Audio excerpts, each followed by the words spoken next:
श्री विष्णु पुराण दूसरा अंश 7वां अध्याय। भूर्भुवः आदि 7 ऊर्ध्व लोकों का वृत्तांत। श्री मैत्री जी बोले, ब्राह्मण, आपने मुझसे समस्त भूमंडल का वर्णन किया। हे मुने, अब मैं भूव लोक आदि समस्त लोकों के विषय में सुनना चाहता हूँ। हे महाभाग, मुझ जिज्ञासु से आप ग्रहण की स्थिति तथा उनके परिमाण आदि का यथावत वर्णन कीजिए। श्री परशुराज जी बोले, जितने दूर तक सूर्य और चंद्रमा की किरणों का प्रकाश जाता है, समुद्र, नदी और पर्वत दी से युक्त उतना प्रदेश पृथ्वी कहलाता है।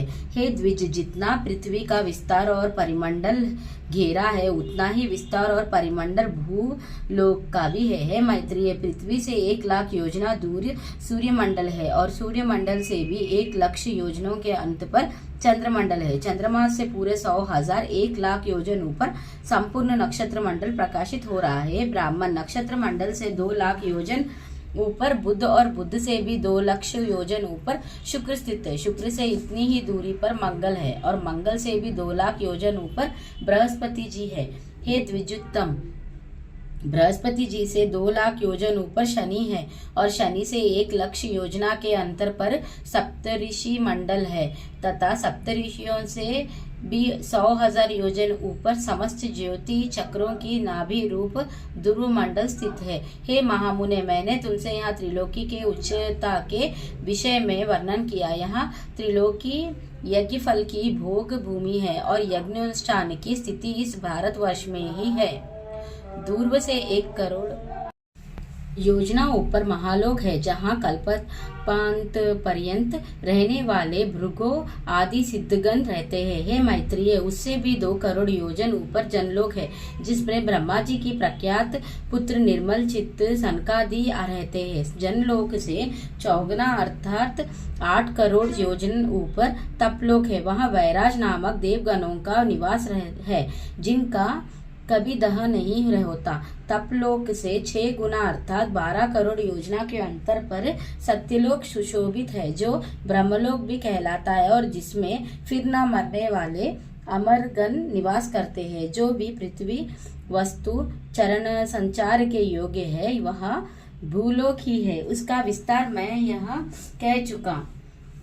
हे मुनिश्रेष्ठ, पृथ्वी और सूर्य के मध्य में जो सिद्धगण और मुनिगण सेवित स्थान है, वही दूसरा भूलोक है। सूर्य और ध्रुव के बीच में जो 14,00,000 योजना का अंतर है, उसी को लोक स्थिति का विचार करने वालों ने स्वर्लोक कहा है। मैत्रेय, ये भू भुव स्व कृतक त्रिलोक्य कहलाते हैं और जन तप तथा सत्य, ये तीनों आकृतिक का लोक है। इन कृतिक और अकृतिक त्रिलोकियों के मध्य में महालोक कहा जाता है, जो कल्पांत में केवल जनशून्य हो जाता है, अत्यंत नष्ट नहीं होता, इसीलिए यहाँ कृतिका कृत कहलाता है। यह मैत्रेय, इस प्रकार मैंने तुमसे ये 7 लोक और 7 ही पाताल कहे। इस ब्रह्मांड का बस इतना ही विस्तार है। यह ब्रह्मांड कपत्ती केते के बीज के समान ऊपर नीचे सब और अंड कटहा से गिरा हुआ है।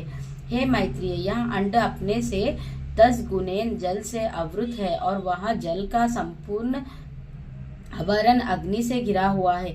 अग्नि वायु से और वायु आकाश से परिवेष्टित है तथा आकाश भूतों के कारण तामस अहंकार और अहंकार महत्व से घिरा हुआ है। हे मैत्रेय, ये 7 उत्तरोत्तर एक दूसरे से 10 गुने हैं। महत्व को भी प्रधान ने आवृत कर रखा है। वह अनंत है तथा उसका भी न कभी अंत होता है और न कोई संख्या ही है, क्योंकि हे मुने, वह अनंत असंख्याय अपरिमेय और संपूर्ण जगत का कारण है और वही परा प्रकृति है। उसमें ऐसे ऐसे हजारों लाखों तथा सैकड़ों करोड़ ब्रह्मांड है। जिस प्रकार कष्टों में अग्नि और तिल में तैल रहता है, उसी प्रकार सर्व स्वप्रकाश चेतनात्म व्यापक पुरुष प्रधान में स्थित है। हे महाबुद्धे, ये संश्रयशील आपस में मिले हुए प्रधान और पुरुष भी समस्त भूतकों की स्वरूप भूत विष्णु शक्ति से आवृत है। हे महामते, वह विष्णु शक्ति ही प्रलय के समय उनके पार्थिव और स्थिति के समय उनके सम्मिलने की हेतु है तथा सागरारंभ के समय वही उनके शोभ की कारण है। जिस प्रकार जल के संसाग्र से वायु सैकड़ों जल कणों को धारण करता है, उसी प्रकार भगवान विष्णु की शक्ति भी प्रधान पुरुषमय जगत को धारण करती है। हे महामुने, जिस प्रकार आदि बीज से ही मूल, स्कंद और शाखा आदि के सहित वृक्ष उत्पन्न होता है और तदंतर उससे और भी बीज उत्पन्न होते हैं तथा उन बीजों से अन्य वृक्ष उत्पन्न होते हैं और वे भी उन्हीं लक्षण, द्रव्य और कारणों से युक्त होते हैं, उसी प्रकार पहले अव्यकृत प्रधान से महत्व से लेकर पंचभूत पर्यंत संपूर्ण विकार उत्पन्न होते हैं तथा उनसे देव, असुर आदि का जन्म होता है और फिर उनके पुत्र तथा उन पुत्रों के अन्य पुत्र होते हैं।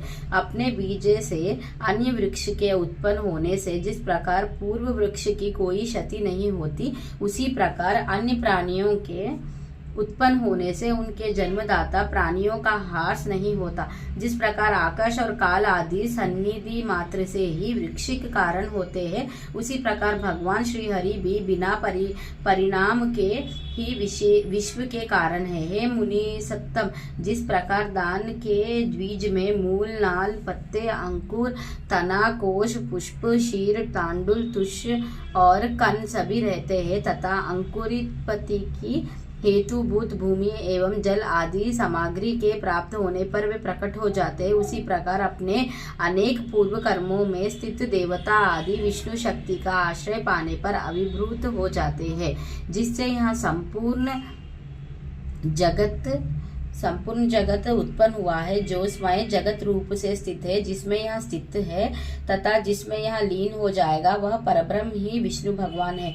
वह ब्रह्म ही उन विष्णु का परमधाम पर स्वरूप है। वह पद, सत्य और असत दोनों से विलक्षण है तथा उससे अभिन्न हुआ ही है। यह संपूर्ण चराचर जगत उससे उत्पन्न हुआ है। वही अव्यक्ता मूल प्रकृति है, वही व्यक्त स्वरूप संसार है, उसी में यहाँ संपूर्ण जगत लीन होता है तथा उसी के आश्रय स्थित है। यज्ञादि क्रियाओं के कर्ता वही है। यज्ञ रूप से उसी का यज्ञ किया जाता है और उन यज्ञादि का फलस्वरूप भी वही है तथा यज्ञ के साधन रूप जो स्त्रुवा आदि है, वे सब भी हरि से अतिरिक्त और कुछ नहीं है। इस प्रकार श्री विष्णु पुराण के दूसरा अंश 7वां अध्याय समाप्त। श्री विष्णु पुराण की जय। श्री लक्ष्मी नारायण की जय।